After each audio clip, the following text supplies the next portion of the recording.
Welcome back, Epic Peeps. Welcome back. How are you? My name is Samantha. And again, for those of you just joining us, my name is Samantha, and I'm coming to you on behalf of EPIC. EPIC stands for Empowering People, Inspiring Community. And this is our live weekly broadcast every Monday through Friday at 11. Today we had a little special broadcast where we just spoke with Susan Green. And now we have another guest. He was one of our original EPIC interviewees, and his name is Kelvin Young. And I'm going to be bringing Kelvin on in a minute. Before that, please, as I asked before, let Lisa know, the co-publisher and co-creator of EPIC, that you're here. Let us know, how are you feeling? If you have any questions today that you'd like to ask Kelvin, please put them in the feed. We're going to do our best to have them answered for you. And if not, we'll do our best after the interview to reach out and get those answers, those questions addressed for you. We are going to have a heartfelt conversation today, maybe considered a difficult conversation for many. For me, the current turn of events in regards to race and separation and differences has really begun to open up an area of myself within my soul that I thought was all, kumbaya, love, peace, joy, and what it's doing is it's making me aware of areas I have to work on, and I have to connect more with others. So we're going to have this conversation today on Epic Interviews. Thank you for being here. I'm going to bring on Kelvin Young. Kelvin is part of EPIC. He is our sound connector, our sound healer. Kelvin is also working currently at community health at Intercommunity in Hartford. So sound healer, community health worker at Intercommunity in Hartford. Kelvin is a recovery coach and a person in long-term recovery. Me too. Um, and Kelvin to us has become a vital part of the EPIC platform. He is our voice. He is our sound. So please welcome Kelvin Young as we bring him forward, give him that epic love and that epic light as we have a conversation that's needed, right? Good Yes, morning. thank you so much, Samantha, for that warm introduction. I really appreciate you. Thank you. I appreciate you. Yes. Um, I had talked earlier about the connection with Susan Green and how everything Mm-hmm. happens, every introduction, every person you bump into is there for a reason. And Mm. I know that our circles were interwoven, but we were never aware of it until Mm-hmm. that event at Unity in the Foothills with Jackie Kane. And Yes. yeah, do you remember? We had fun. Absolutely. Yeah. Yeah. We connected, and Mm-hmm. from there, I mean, now you're on the inside page with your picture on our publication. Like, and this happened what, six Yes. months? Like, thank you, thank you. And Thank you so much. yeah, you've stuck with us, Mm-hmm. but also, Calvin, I know that the recent turn of events Mm-hmm. have been staggering for everybody. Mm-hmm. Okay, they've been hard to navigate through.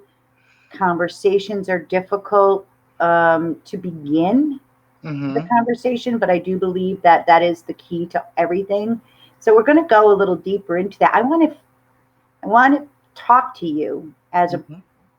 as a black man, Mm-hmm. um, speaking as a white woman to you. Mm-hmm. Now, I can say I know how you feel. I've said it 100 times in regards to black, white, gay, trans, whatever it is. But Mm-hmm. I truly, this turn of events has taught me that I cannot know how you feel. I cannot Mm-hmm. truly understand where you're coming from until we have these conversations. So thank you. Thank you. Thank Thank you. you. Thank you so much. Can you just give us a little bit about where you're at, how you're feeling? And I'm going to ask you, take the stage. Mm-hmm. How can we, how can I, as a white woman, help you? How can EPIC help your community? tell us where you're at. I'm going to Mhm. actually even, I'm giving you front stage, brother. Here you go. Oh wow! Thank you so much. Thank you. It's been uh, almost like a roller coaster ride for the past um, you know actually a couple of months. It's been a emotional roller coaster for many of us. Dealing with the economic crisis we're dealing with. We're dealing with a mental and physical health crisis as well with the COVID-19. But now, and this is not nothing new that we're dealing with the racial tension and the stresses of racial injustices. But for it to come to the surface the way it's been coming up, in a lot of instances with Arbery and now George and just different things that's coming to our conscious awareness to really look at. And it's been a very intense experience for me. And as I reflect on a couple of weeks ago when I watched the video of George Floyd literally being choked to death by a so-called police officer, it brought up so much emotions within me, a lot of anger, a lot of frustration, a lot of sadness, a lot of grief, despair, and all these other intense emotions just was coming up. And I'm grateful that I had these self-care practices in my life, such as sound healing and breath work and spending some time out in nature and qigong to really help me to center myself as I feel these raw emotions. And I remember after watching that video, I went outside and took my socks and shoes off and took that moment to really plant my feet on earth, to really ground myself and to really balance myself and find myself uh, back home, back into homostasis. And after I did a little sound healing, but it wasn't until the next day where I realized how much that video affected me in a very negative way, because I woke up with a very heavy heart. It was a very intense feeling for me. And I remember listening, I was in my car and I was listening to Public Enemy, a song called Welcome to the Terror Dome. And that song it's a hip hop song back in the 90s from Chuck D and Flavor Flav, very powerful social justice activists and hip hop artists. And hearing that song just brought up a lot of memories, brought up a lot of feelings, and I was able to process those raw human emotions and allow that anger to be released in the form of tears, allow that grief to be released in the form of tears, allow that sadness, all those raw human emotions come up in the form of tears. Because that saying, all of our issues are in our tissues, is so true. So all of the trauma that we experienced in our life, those intense emotions that we suppress or repress for whatever reason, it's in our bodies, it's in our muscles, it's in our tissues. Our cells have memory, and our body keeps score of all our experiences that we go through in our life. So listen to the music, allow me to release those tears and to really just feel those raw human emotions, because it's so important for us to feel before we heal. Then I reached out to a few other people. Many people was reaching out to me as well too, and I realized that how much this video was traumatic for a lot of people, particularly people of color, particularly Black men and Black mothers. And this was a very just intense situation that we were dealing with right now, because it was more like a vicarious trauma, even though what was happening to George wasn't happening to me per se.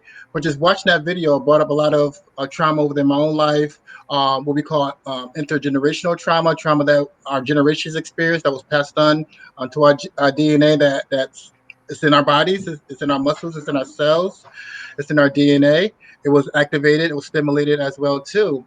So it makes sense, these intense emotions activated and stimulated a lot of trauma within the communities of color. And for me to see and witness George calling out to his mother, that outcry to his mother, it just really shook me to my core.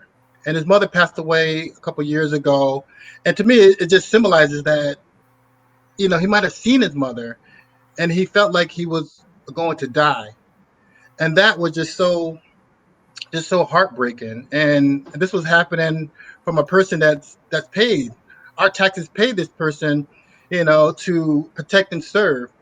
And this is not nothing new, like I said, but just for it just to see it like that, it was just so activating and it really triggering for a lot of people. And from this, we put together what we called Connecticut Black Mental Health and Wellness Initiative, which consists of over 30 different Black psychotherapists, clinicians, and wellness professionals. We came together and just really put together discussion forums that we have a space where people can connect, to vent, um, to really express how they feel in a safe space that we created virtually through Zoom. And it's been very effective for a lot of people to really come up there and just to share, how they feeling, learn different self-care tools that they can use to help them to process their emotions and their trauma in a very healthy and safe way. And also we share resources for people as well too. And it's okay to seek support for mental health challenges and stresses and trauma that we experience in our life. Because from my own personal experience, and I know this is true for many people and communities of color, is there's a lot of stigma associated with receiving mental health, uh, treatment or support. Mhm. And it's so important that we destigmatize that belief that people may have that it's okay to go and see a psychotherapist if you're dealing with any type of emotional issues or mental health issues, just like it's okay to see a medical doctor when you're dealing with any physical issues. So it's important that we take away those misconceptions that we may have, and also seek that support that is needed, particularly during this time of just intense racial tensions, and just the stresses and anxiety and emotions that people are feeling from all these crises that's going on all at one time. And right now, it's just it's a lot. So addiction rate is at a high right now. Suicide rate is at a high. Domestic violence is at a high right now. Child abuse is at a high. All these different um, experiences are at a higher rate right now because of people are dealing with these intense emotions. They don't know how to process them and resolve them in a very healthy way. So that's why it's so important for us healers, for people. Um, from all walks of life really hold space for people as we go through this particular time. And we got to look at the history of America, and how Africans was brought here to America. It was that process of the Atlantic slave trade where Africans went from to the Caribbean and to southern parts of the United States, and how the system, this white supremacy culture that we live under, how it really from design from day one, it was built on racial discrimination, racial injustices, and everything. So we live in a oppressive system that was designed to really keep people um, divided and separated. And these unfair practices been going on for a very, very long time. And a lot of times people, particularly white people, they don't see this oppressive system that we live under. It's like a fish in a water. A fish doesn't realize that it's in the water.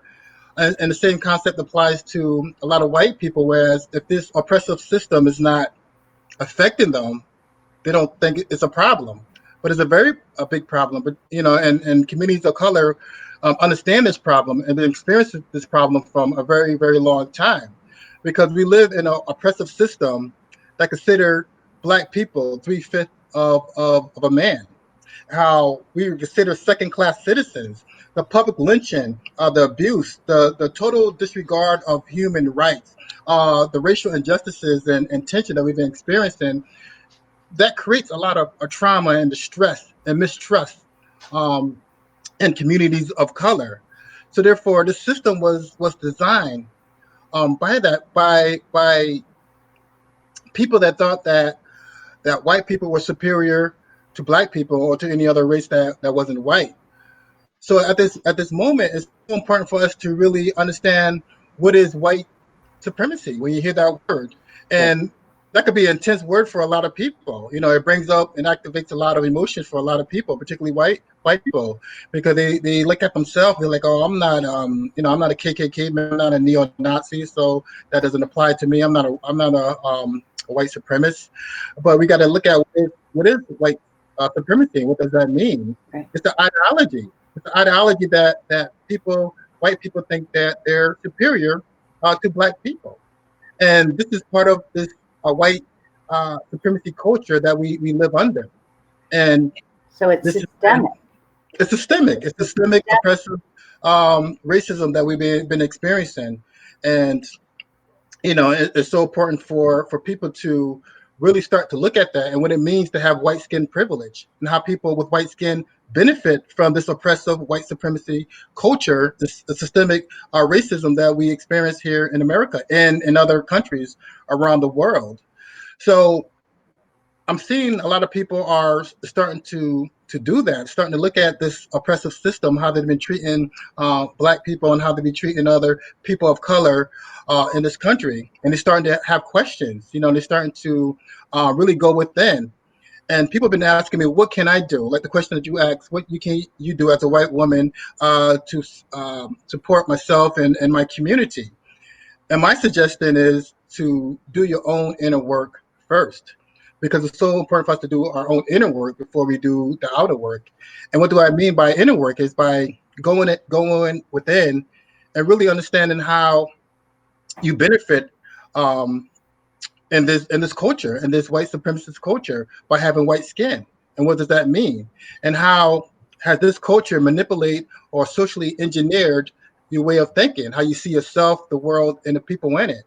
And I also suggest by reading Me and White Supremacy by Layla Saad is a great place to start for white women, white men to really begin to do that inner work and to really dissect their own personal biases and racist tendencies and microaggressions that may come out, even subconsciously. Yes. So it's so important for us to address and bring what's unconscious or subconscious to the conscious level. And once it's at the conscious level, you have the power to choose to do something about that. And I see a lot of people being activated to really make these changes in their life, to really have these difficult conversations with family members, with co-workers, with friends, and let them know that they're not tolerating these racist comments anymore. They're not tolerating these racist jokes that they share in school or in their home or at work. That they're having these tough conversations, and they get these insights by doing their own work, by informing themselves, by uh, going and purchasing books and just really doing that work for them to really dive deep and see how they're able to dismantle the racist tendency they may have within inside themselves. And once they Right. begin that work, they become an effective ally by supporting the cause financially, by giving to organizations, going to black businesses and purchasing things and being a part and giving financially to the Black Lives Matter movement or any other organization that's working to dismantle systemic racism and create racial justice in our country.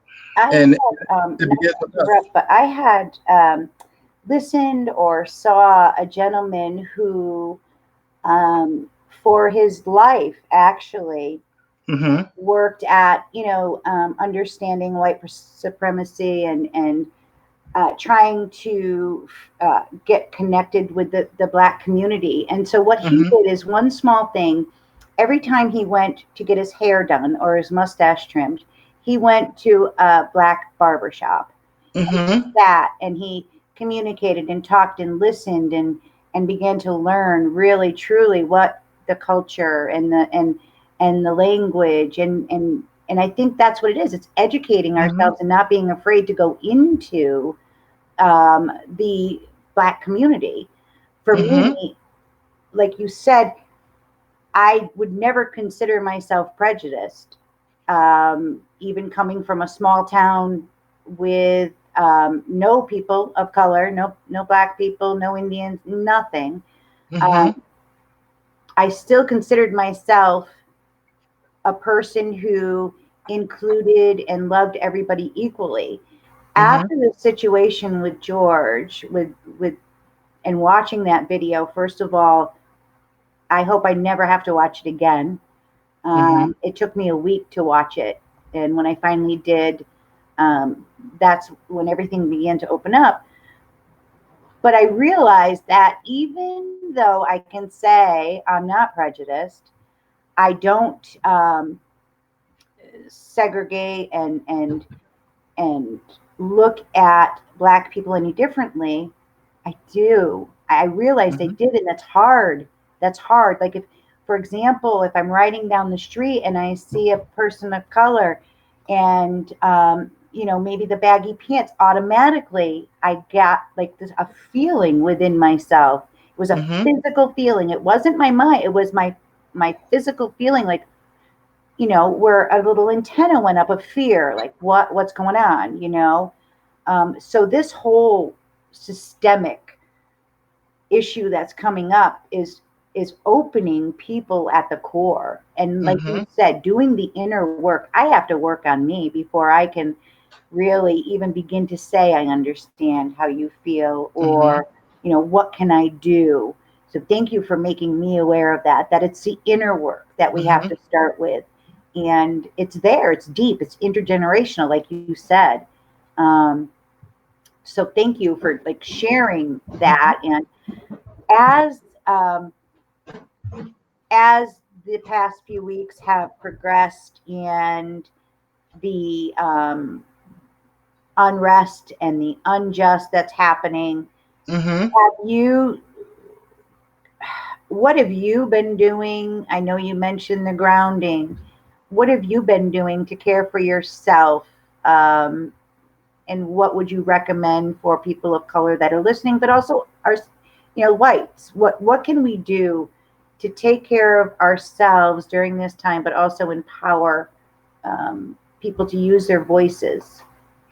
Absolutely. Yeah. I've been, I'm just grateful for, being a holistic health practitioner. So I have tools such as sound healing and my meditation practice, and the sound practice of Om and different other things that I do for myself to activate the vagus nerve, to stimulate the parasympathetic nervous system, to help me to calm my mind, relax my body, and to feel all my emotions and to nourish my soul. And also music. Music has been my therapist for a very long time because there's always a melody, a song, a lyric, a beat to connect to any raw human emotion that I may be experiencing, whether it's grief, sadness, despair, anger, into love, joy, and peace and happiness and all the emotions in between. So music allowed me to connect to any of those raw human emotions and process them in a very healthy way.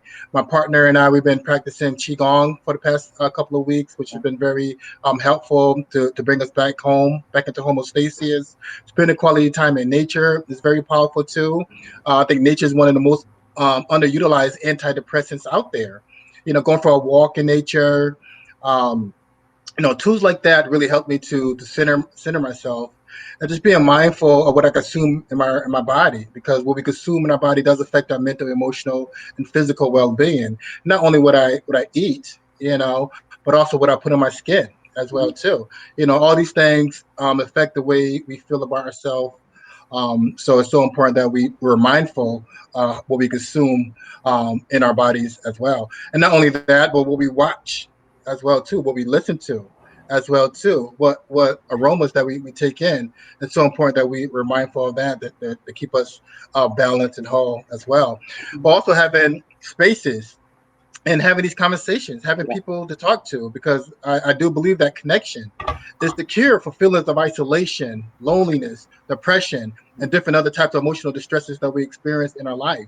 So even having the forums that we've been creating with the Connecticut Black Mental Health and Wellness Initiative that we've been having, and having spaces like that where we can talk about our feelings. And even it's okay to reach out for professional supports as well too, such as our therapists, our clinicians, our psychiatrists, what have you, or a recovery coach, or any type of coach that we may be working with to deal with our feelings and our emotions. So all these different tools can help us to bring us back into to balance. But whatever it is for people, it's so important that we do something to help us to take care of ourselves, because self-care is self-love, and self-love is self-care. And when we do the things that honor and nurture ourselves mentally, emotionally, spiritually, as well as physically, it's a true act of self-love. Because when we take that time out to relieve stress, to find that inner peace and balance, we can rationally respond to situations instead of emotionally reacting to them and doing something or saying something that we later regret. When we're less stressed and more relaxed, we think clearly. We make better decisions and choices that resonate with our greater good. We're able to strengthen our immune system, decrease our heart rate and blood pressure. We gain more mental clarity and insight. We're able to connect to the love, the peace, the happiness, the joy that dwells inside of each and every one of us. All we need to do is take that time out and simply just be, knowing that inner peace and that unconditional agape love is our natural state of being. And from the work that I do, knowing that I'm a spiritual being having a human experience, but I got to be mindful of my humanness as well as my divine that dwells inside of me. So oftentimes, particularly in a spiritual community or the holistic communities, we think of light and love, and we just focus on the spiritual aspects of it, but not and kind of like disassociate with the human aspects of what's going on in this third dimensional fourth reality that we're experiencing at this moment. So therefore, in a spiritual sense, I know that energetically that we're literally all one. Right. But when I deal with the human aspects of my divineness, I realize that there's a lot of discrimination, there's a lot of disparities that happen in all the systems across the board, particularly in America with the healthcare system, the criminal justice system, all the different systems that we have, the educational system, all the systems that we live under. It's designed by the mindset of white supremacy. And so, therefore, when we dissect these systems and understand the racial disparities in all these different systems, we realize we live in under an oppressive system, particularly for communities of color. And people are starting to wake up to that, which gives me hope because I've been witnessing a lot of these Black Lives Matter protests and marches, and a lot of people from all walks of life are there. And I had the opportunity to speak last week at the Black Life Matters in Clinton, and also did some sound healing as well too. And just looking across there and seeing all the white people speaking up and really having these tough conversations, really having a desire to do their own inner work, and so they could be an effective ally to help change the system. That brought me hope, because even though these systems that we live under, we, the people, empowered these systems. So therefore, it's up to us to shift our way of thinking and our consciousness, and bring what's unconscious to the conscious light and have that power. The greatest power I believe we have is the power of choice. And we can use that knowledge that we have now to make some effective change. I believe it was Albert Einstein that said that you can't change a problem with the same level of consciousness Yes. or way of thinking that helped created the problem. So therefore, once we see the problem, it's time for us to evolve. It's time to educate ourselves. It's time to gain different insights for communities of color and from different people by doing their own research, doing their own homework, so to speak, and really gaining that knowledge they need to help create different changes within policies, help create changes in their household, in their communities, and all across the nation, and eventually all across the globe. So it's up to us to create the change. Like Gandhi said, we must be the change that we want to see in the world. Right. And I have to agree. Courtney's watching. Thank you, Courtney. Courtney says connection is the cure. Courtney's That's from the right. bridge. I know you're very active at the bridge. You're active all Yes, over. Kelvin, you absolutely. really are a visionary leader. You're making a difference. And I appreciate you answering, that question, what can a white woman do to help a black man? Hmm. Just for me to ask that question was an honor, to be able Hmm. to feel safe to do that. So thank you. You're very Um, welcome. as we begin to wind down, I know you have a special gift you're going to share with us.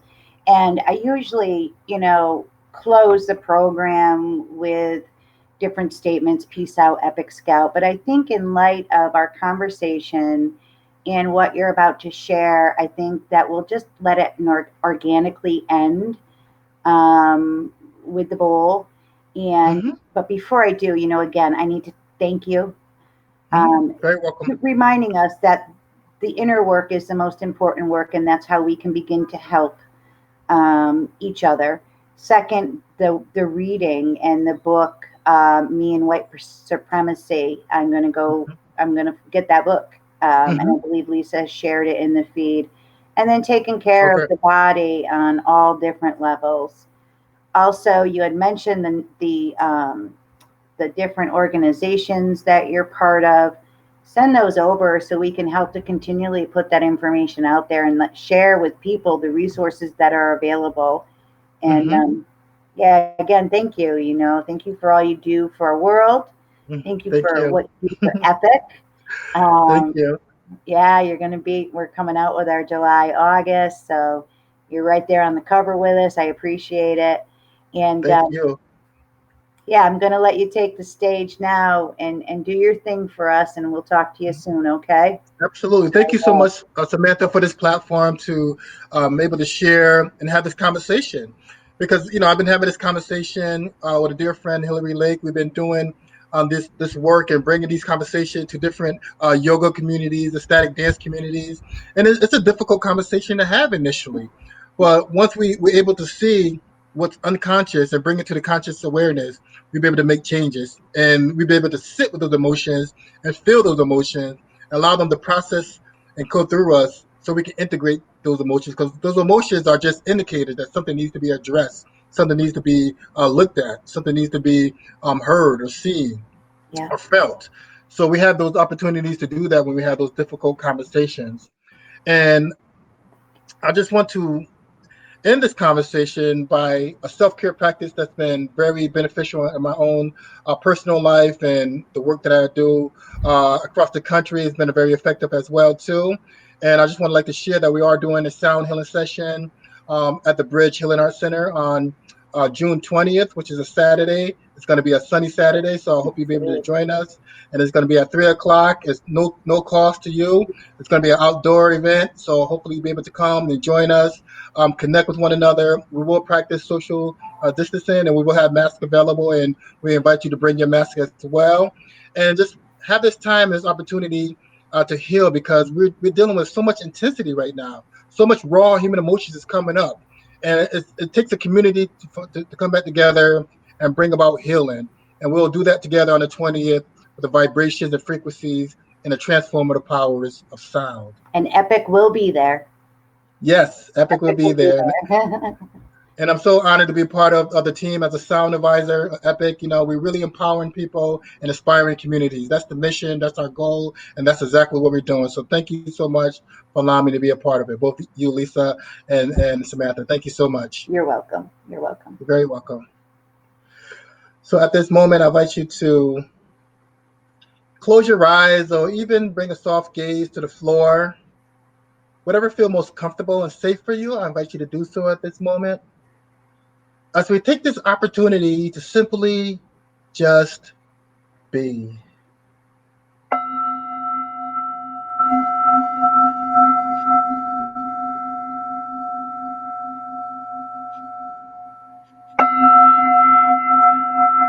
As we take a few minutes to relieve stress, find inner peace and balance through the transformative powers of sound.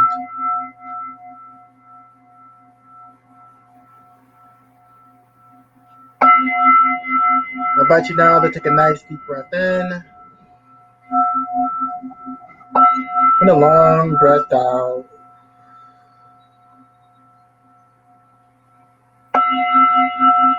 Do this a few more times. Take a nice deep breath in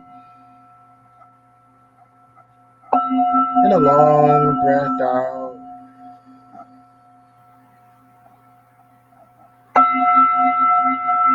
Another deep breath in and a long breath out.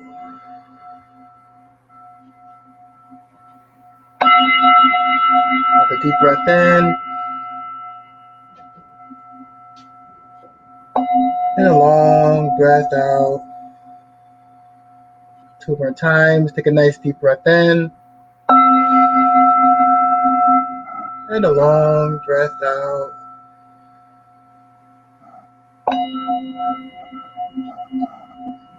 One more time. Take another deep breath in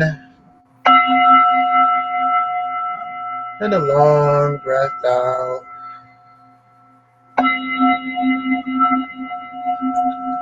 Releasing any stress, worry, anxiety, anything that no longer serves us, we ask for it to be released, and it is so.